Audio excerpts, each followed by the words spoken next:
The true story of Gorod Krovi's Agonia fracture. We finally know how and why the eye color of the zombies is red on this map, and the truth about Zero Base Maxis. Stay tuned because there's a lot to discuss.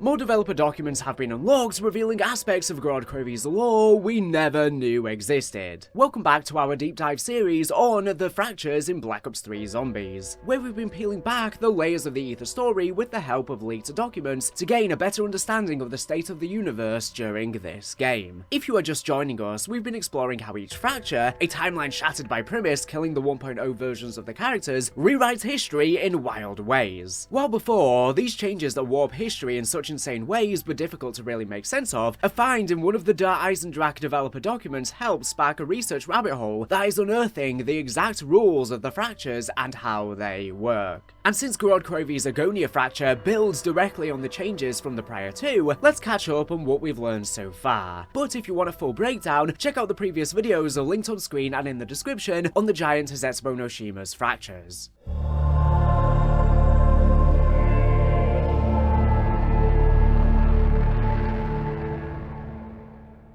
The DECEPTIO fracture starts October 13th, 1945 at The Giant, when Primus Richtofen kills Ultimus Richtofen 1.0 after he teleports Maxis and Samantha. This splinters the timeline, flooding it with Element 115, per the developer docs. Group 935 gets a tech boost, think the giant robots at Der REZ, and avoids outbreak disasters at Nacht der Untoten, Verrückt, and Shino Numa, as shown in the alternative Kino Der Toten comic loading screen. Without Richtofen's rebellion, Maxis leads a unified 935, arming Germany with 115-powered weapons, making them a war juggernaut. By November 5th, at der Eisendrache, Maxis runs the moon base and MPD excavations, not Richtofen, as confirmed by his bedroom slideshow. Primus destroys Griffin Station and the moon alongside it, recovers 1.0 Dempsey from a moon-bound rocket, and Primus Dempsey shuts off his life support, securing his soul. Samantha, teleport to the moon, never enters the MPD, hiding instead, while Maxis uses Dempsey for experiments. Killing Dempsey 1.0 fractures time again, leading to the PRODITIONE fracture.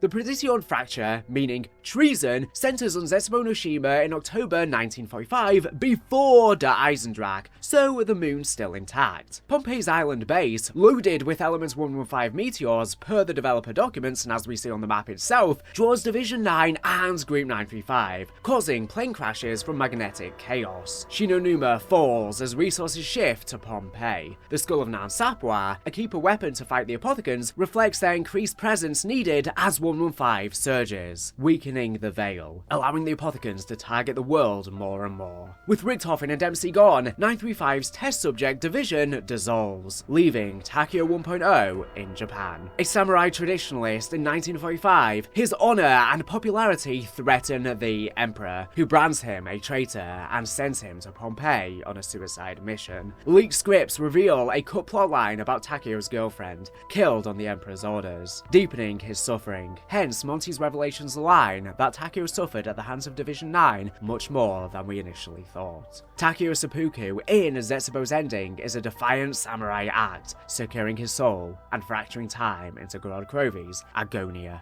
fracture.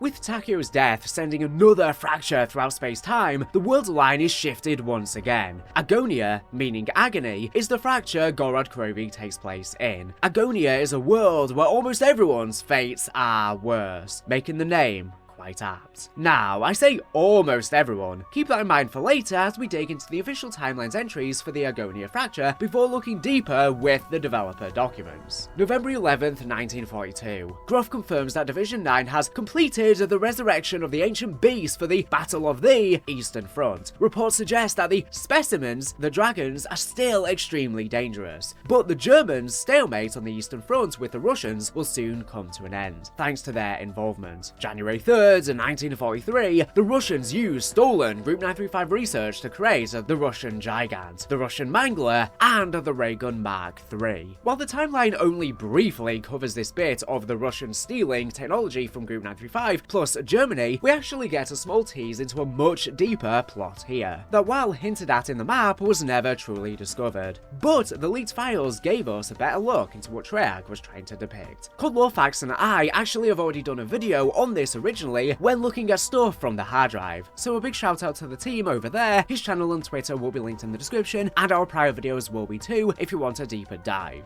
In the World at War campaign Stalingrad mission, Reznov leads Chernov, Doletsky, Kozin, and Dmitry Petrenko. In the Agonia fracture, all 4 men die in a town square massacre, unlike the original timeline where some survive. The mother key for the Report 44 cipher confirms Chernov, sharing Nikolai's character model, is Nikolai's maternal half-brother, killed before Group 935 could capture him, as noted in the Report 44 cipher. Doletsky, who saves Reznov and Petrenko in the campaign, Kozin, Sergei from Black Ops 1's Vorkuta, and Dmitry, the campaign's protagonist, also fall. These losses are marked by in-game tombstones in Gorod Krovi's spawn room that of course we get the rewards from. I guess the challenges we complete are honouring their deaths, alongside a sign reading "Vengeance is mine, VR," tied to none other than Viktor Reznov. Fueled by vengeance, Reznov goes rogue, as detailed in an in-game cipher. He infiltrates Group 935, stealing schematics for technologies like the Ray Gun Mark III and Gigant robots, sending them to the Red Army to shift Stalingrad's endless war. This cipher notes Reznov fears he won't survive to see the outcome, suggesting he may die in Stalingrad. His efforts pay off. The Soviets reverse engineer the schematics, producing weapons and a cut player-controlled power armor suit to counter Group 935's dragons, as per the leaked feature request document. Although in the end I guess they create the Gauntlet of Siege 3 instead as a bit of a swap for that cut concept. Group 935 retaliates with 115 bombs, zombifying Stalingrad and leaving Nikolai 1.0 as the sole survivor when Primus arrives, per the official timeline, which we will return to now. The official timeline reads, February 2nd, 1943. The Battle of Stalingrad doesn't end. Thanks to technological advancements on both sides, World War II continues indefinitely. February 13th, 1943. Working with Maxis at the Kino facility, S.O.P.H.I.A reveals she was attacked by Subject 26. The next day, February 14th, having learned S.O.P.H.I.A was attacked by Subject 26, Maxis kills her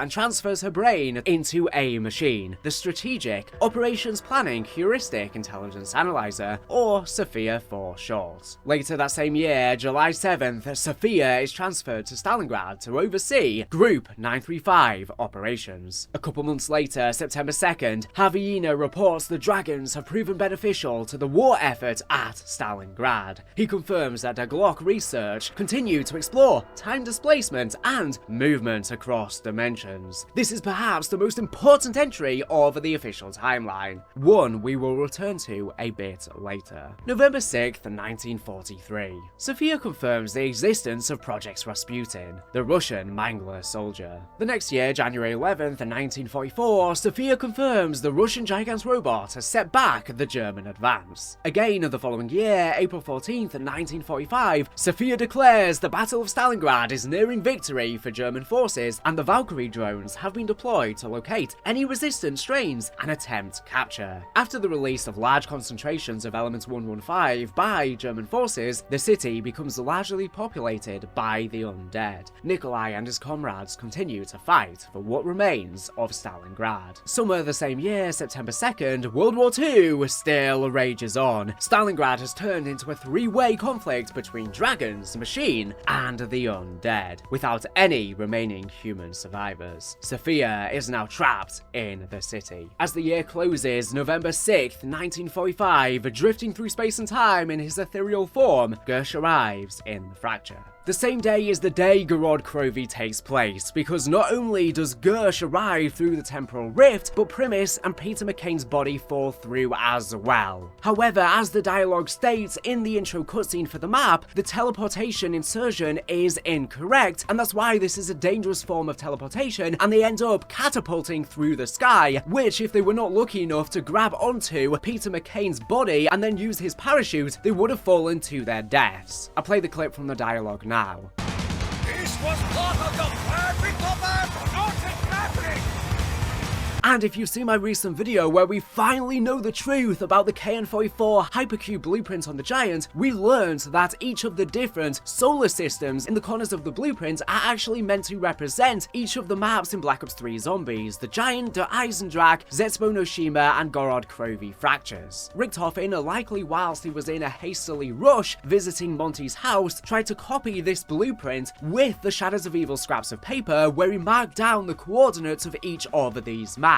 However, he did not follow the exact time and space coordinate marked by the solar systems on the Giant's blueprint, as they took a detour after the ZETSUBOU no SHIMA's ending cutscene to head to the Alcatraz pocket dimension to collect the blood for the insurance policy. This was not part of Richtofen's initial plan, as he was only originally going to save himself and not the other characters, but they bonded and grew a friendship over the course of the previous maps, and he couldn't leave them behind. And so he did this and thus perpetuated the cycle. But because of that, when he uses the summoning key to teleport to Gorod Krovi, things were slightly off because he did not follow the plan accordingly, as that's what the point of the Giant and Shadows of Evil scraps are supposed to be. They are mapping out the plan for Richtofen's travels. I would highly recommend to check out that video I made on the KN-44 blueprints because it goes a lot more into depth than this and explains everything else, such as the hypercubes themselves, as well as the wormhole and world lines, and so much more. Anyways, after Primus arrives on the map and frees Sophia, kill the dragon and bring down Ultimus Nikolai's machine, Primus Nikolai then tries to reason with Ultimus Nikolai, but Ultimus Nikolai tries to kill Primus Nikolai. Ultimus Nikolai's shot, however, deflects from Primus Nikolai's chest armor, saving his life.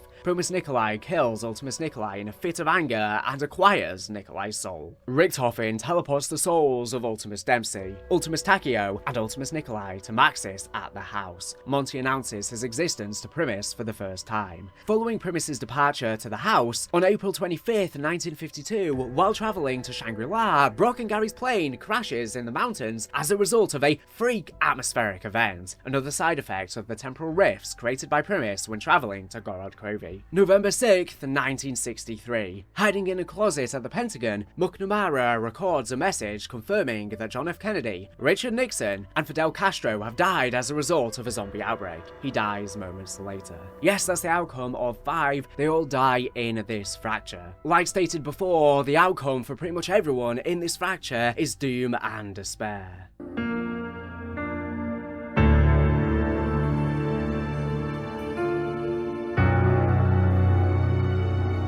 One thing lore fans have feverishly discussed ever since Black Ops 3's release is the destruction of the moon at the end of Der Eisendrache. In real life, the moon being destroyed would mess up tides and water levels around the world, potentially flooding many major coastal cities and changing sea levels permanently. As well as there would probably be many gravitational disparities, which God knows how that would affect the Earth. I would imagine all infrastructure would be affected to an extent, and there would be a lot of things collapsing.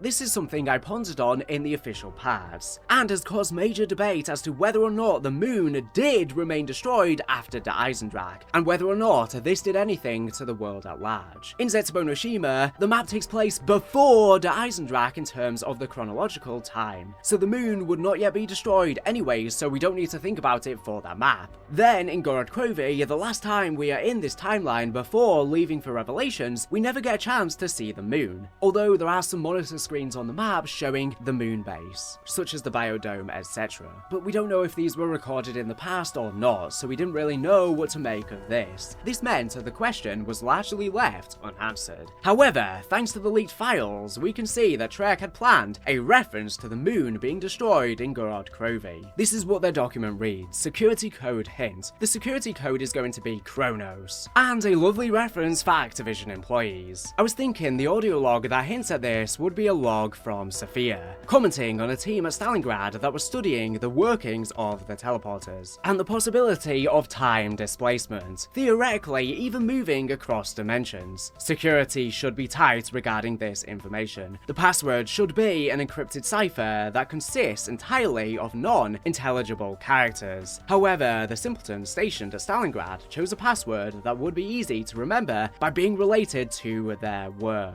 Sophia can complain about Gorod Groff and his poor security resulting in the destruction of a good portion of the moon as an object lesson. Really, all I need is a hint towards Kronos, the titan who fathered Zeus, and who is sometimes associated with Kronos. So if you have any other ideas that don't offer really overt hints, I'm very open. Here we see that S.O.P.H.I.A was going to verbally complain about the fact Groff got the moon destroyed, and how that served a lesson. This confirms that the destruction of the moon in the Eisendrache does indeed carry forward after that map, and considering the state of the world in the Agonia fracture, permanently suffering seems to be the theme. It's quite likely that major cities have flooded and killed many people. Unfortunately, because we only see Gorod Krovi, we're not sure exactly how the Earth's destruction affects the outside world any more than this. We don't know how it affects the ocean levels, we don't know how it affects gravity, earthquakes, seismic activity, mountains, man-made structures, avalanches, etc. But I think that was largely irrelevant to the plot of Black Ops 3 Zombies, so it never really needed to be properly explained, but I do wish they gave us a bit more indication on this stuff in some capacity, and unfortunately the documents don't really spell it out. So now that we know the moon is destroyed in the Agonia fracture, this solves the answer of why the zombie eye color is red. So I actually did a video last year recapping on the zombie eye colors and going over all of the evidence we have thus far, and the biggest conclusion is that the default eye color is red when no one is in control of the zombies. So with the moon being destroyed and thus the MPD, no one is in control of the zombies on this map and the zombies are running rampant. That is why they are red, plain and simply. And because the prior worlds have been getting closed off, and this is the penultimate collapse before going to the house, this is why Monty has more power over this realm and is able to communicate directly with us as well. He was not able to before. The liminal space between worlds is weaker than ever before at this point, which leads to the entire smashing of the worlds by the Shadow Man in the Revelations intro cutscene, catapulting all parts from the ether into the physical manifestation of Agatha. But I will explore the eye color's true meaning a lot more in depth in a future video, because whilst they already did a video last year going over the evidence, the documents give way more insight and way more concrete information for what we can actually say. In that video I explained a lot of the misconceptions regarding the eye colors and stuff we were wrong about, but as it turns out I'm going to have to make a we were wrong about the fact we were wrong again, which is quite hilarious. So that updated video will be coming out sometime in the future. Now yes, Kevin Drew did say last year as well that Jason Blundell chose the red eye color on Mob of the Dead, who was of course directing that map, just because he thought it looked cool.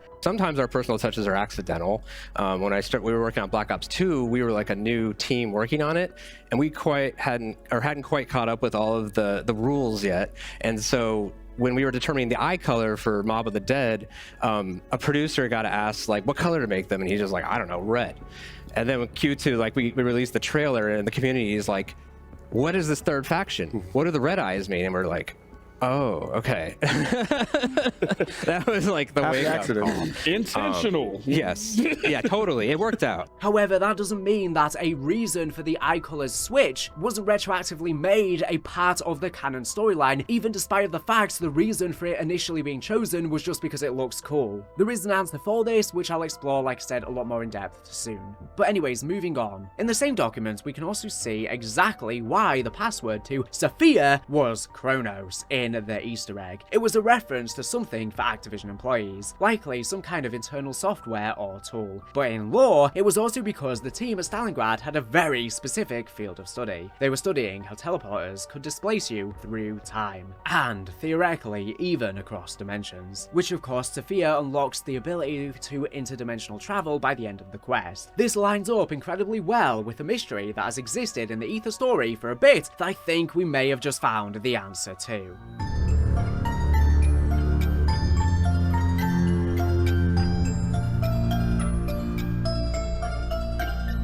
And now it's time to finally address all of those, and we will discuss the laters that I've dropped along the video. We noted that the official Agonia Fracture timeline released by Treyarch said September 2nd, 1943. Harveyina reports the dragons have proven beneficial to the war effort at Stalingrad. He confirms that Die Glock research continue to explore time displacement and movement across dimensions. Die Glock, meaning the bell in German, is a rumored German secret project from the real-life Nazis casualties of World War II, described in conspiracy theories as a bell-shaped device allegedly developed for advanced technologies like anti-gravity, time travel, or energy generation, and the very obvious real-life influence for Group 935's teleporters. This lines up with what we read from the planned S.O.P.H.I.A radio that didn't make it. Stalingrad's entire focus is using the teleporters for time travel and potentially secretly dimensional travel. Remember the start of the video when I said that almost everyone had a worse fate in this timeline. There's one exception. We hear from S.O.P.H.I.A multiple times across the games and comics that Maxis had begun to work with Broken Arrow to find new worlds. I believe the Maxis she was discussing this with was this Maxis. I think we've all sort of glossed over one fact. This timeline shows us that the only time S.O.P.H.I.A would ever exist as the robot is inside the Agonia fracture, meaning any Maxis she would know would have to be the Agonia Maxis. This, combined with the idea that the facility in Gorod Krovi was entirely focused on finding new dimensions and times with the teleporters, explains why S.O.P.H.I.A is so interested in finding Maxis throughout Gorod Krovi in her dialogue. Even upon first waking her, she thinks you are Maxis for a moment.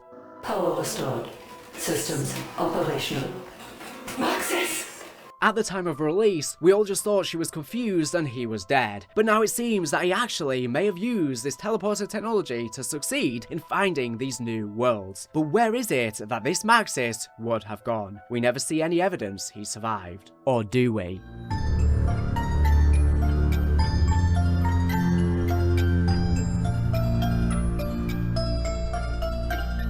In the Ether story, there's been a lingering mystery that's always stuck with me as interesting and unexplained, scratching at my mind even during my time with the current Dark Ether story. And that mystery is the story and identity of Zero Base Maxis, a Maxis we have theorized about before. He is the one who discovered the Empty Earth, which is a tangent timeline devoid of human life, where he built Zero Base, a facility to store artifacts like the Chronorium, the Staffs, and the Vril device. Protected by a robotic S.O.P.H.I.A and security measures requiring a soul for access, Zero Base houses replicas from various dimensions. The Transit Crew, Stullinger, Misty, Russman, and Malton arrive in the comics to retrieve the Chronorium for Primus Richtofen, but their presence triggers zombies with cybernetic enhancements to attack. Cyborg zombies. Interestingly enough, a Maxis can actually be heard in the Chronicles version of Kino Der Toten, which sounds like he's building some sort of machine, which could be these cyborg zombies.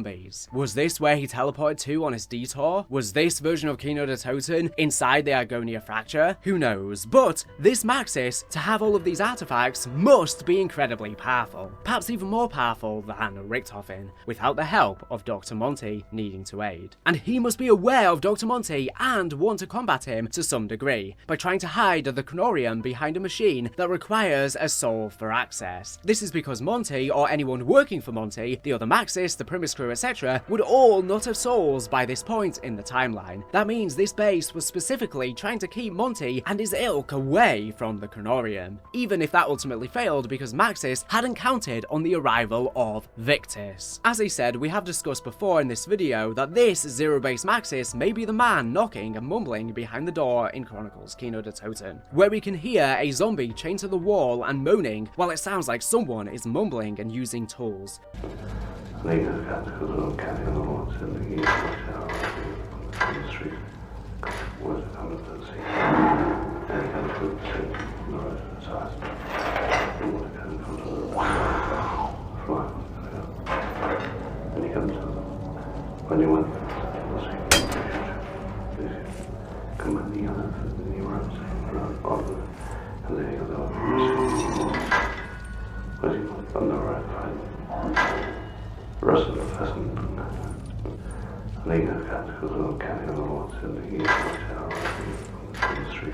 We thought that this could perhaps be Maxis here constructing some of his cyborg zombies for Zero Base. And if it's the Agonia Maxis, that would make sense. His home base was Kino Der Toten, and that's clearly where his favourite laboratory is, as that's where he worked on his most sensitive project, S.O.P.H.I.A. So it is more likely this precedes Gorod Krovi in the Agonia fracture, as opposed to it taking place afterwards if he travelled through dimensions. It begs the question, do the other Chronicles maps have specific specific points in the timelines? And if so, where and when do they fit in? If at least one can be placed somewhere, for example inside this Agonia fracture, then it makes me feel like the others can too. Speaking of S.O.P.H.I.A, we know that she controls Zero Base's computer systems and appears in the comics to speak to Victus. This is perhaps the smoking gun and most damning piece of evidence with the context we have now. S.O.P.H.I.A can only exist in the Agonia fracture. This means that the Maxis who built Zero Base, having knowledge of her and knowing her enough to give her access to the facility, means that it almost certainly must be the Agonia fracture's Maxis.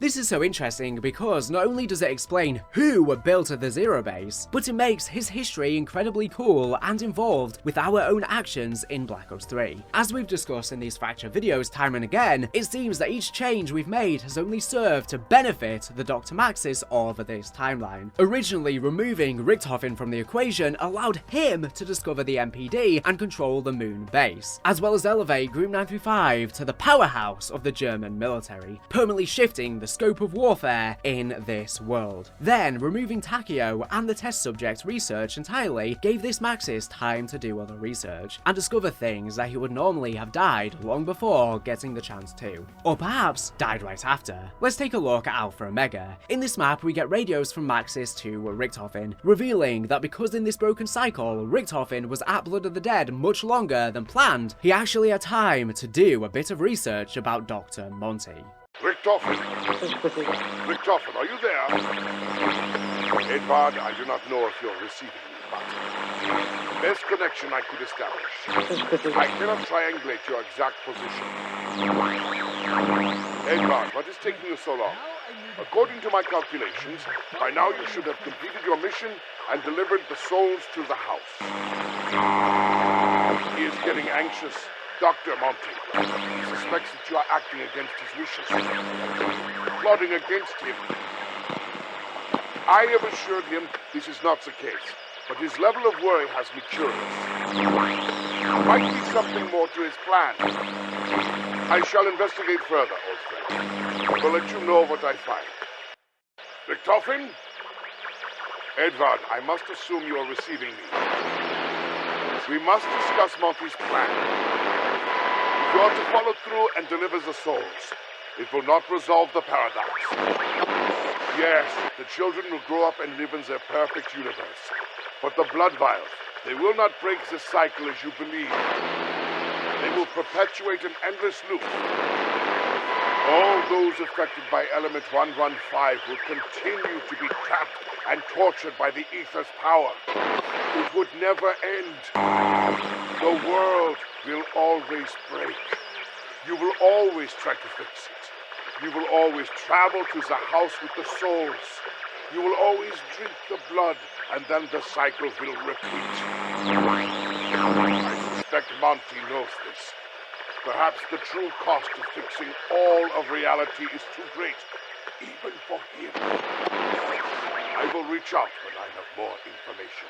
The extra tiny bit of time meant that Maxis could use it and figure out Monty's true nature, and that he was not safe to be trusted. And this was only a Maxis with about one map's worth of time extra. Now imagine we take a Maxis at the peak of his potential, controlling a well-funded and powerful Group 935, and gave him the entire story's worth of time to research on his own and become more powerful. And we know that they had already learned of other dimensions by the time the Stalingrad facility was set up to research it. A Maxis with access to the multiverse and much time to research it would surely have enough time to figure out about Dr. Monty and his true nature, and then would of course attempt to somehow subvert this, showing exactly why he set up Zero Base. This pretty much explains the giant mystery of Zero Base Maxis. He is a Maxis that, thanks to our actions, had time to learn the secrets of the multiverse and how to travel it with 935's power in this timeline. He then escapes the chaos we create in in the Agonia timeline for the empty Earth, and uses it as a base to hop through space-time, gathering important artifacts in an attempt to stop Dr. Monty and his lackeys from perpetuating the cycle, failing because Richtofen countered him by using Victus, who still have souls, to yoink the Chronorium from his possession. And with this knowledge in mind, it makes me re-question the MDT on Classified that has a note from Maxis saying to M, who started me on this journey, likely referring to Dr. Monty and the little nudges he was giving through the cycle, such as aiding Group 935 with the Perca-Colas or the Warbuys, and maybe this was a little nudge from Monty to Maxis here of this original Maxis prototype that eventually led to him unlocking the full interdimensional capabilities in the Agonia fracture.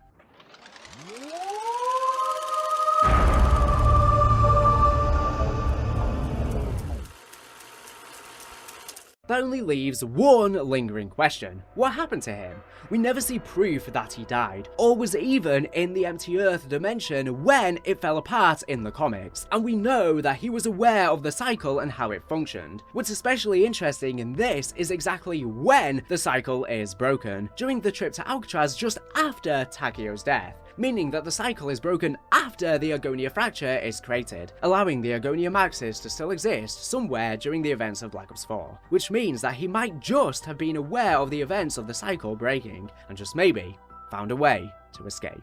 Or at least survive his trip of being thrown into the dark ether. For now, that's all we know about the fractures in Black Ops 3 except our final map, Revelations, which we will cover in the next video. But maybe we could even dive into the Black Ops 4 maps. However, there are very little documents regarding Black Ops 4, so there isn't too much more context we can get regarding their timelines from them. However, with the knowledge we know now on the fractures, it can definitely help to piece them together. So if this series is successful enough and you guys want it, that's something I can explore after Revelations potentially. Or maybe we could even dive into just an overview of all of the Chronicles maps and where they may potentially slot in. But I feel this video is largely a climax to this series because of the fact it's the last one we are in traditional fractured timelines, as of course Revelations is Agatha, and the consequences of the prior maps really matter. In the next one we will discuss the Genesis universe and how it differs, which is well explained in the documents, but these last two videos basically all lead up to this point and the creation of Zero-Base Maxis in my opinion, and I will also be producing the video going in depth on what the eye colors actually mean in Call of Duty Zombies, so stay tuned for that on the way. Plenty more to come, and if you've not seen the prior parts yet, I will have them linked below like I said before as well. Make sure to check them out. Thank you for watching the video, make sure to subscribe if you're not for the latest and greatest Call of Duty news and information. So anyways, thank you for watching, and bye.